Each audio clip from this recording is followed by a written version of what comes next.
নমস্কার বন্ধুরা।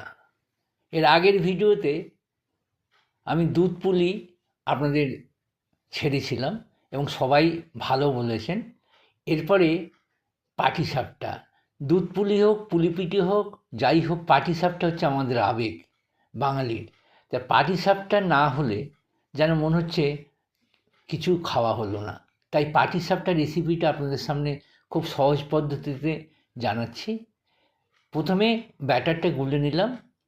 3 কাপ মতো চালের গুঁড়ি এবং 1.5 কাপ নিয়েছিলাম ময়দা, আর হচ্ছে সুজি নিয়েছিলাম 1 কাপ। এইগুলো নিয়ে ব্যাটারটা তৈরি করে এবং সাথে চিনি দিয়েছিলাম, গুড় দিইনি, চিনি দিয়ে। আর আগে আমাদের এটা তৈরি করাই ছিল পুরটা। ওই পুরটা সুজির পুরই ছিল।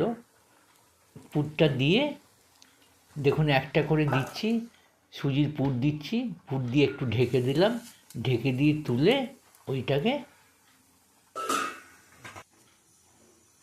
ওই যে মুড়ছি, মুড়ে তারপরে মোটামুটি পাটিসাপটা তৈরি হয়ে গেল। এই রকম যদি আপনারা প্রত্যেক বছর দেখতে চান, বিভিন্ন রেসিপি প্রত্যেক দিনই আমি আমার চ্যানেলে দিচ্ছি। আপনারা আমাকে উৎসাহিত করার জন্যে আপনি প্লিজ লাইক করুন এবং সাবস্ক্রাইব করুন। নমস্কার।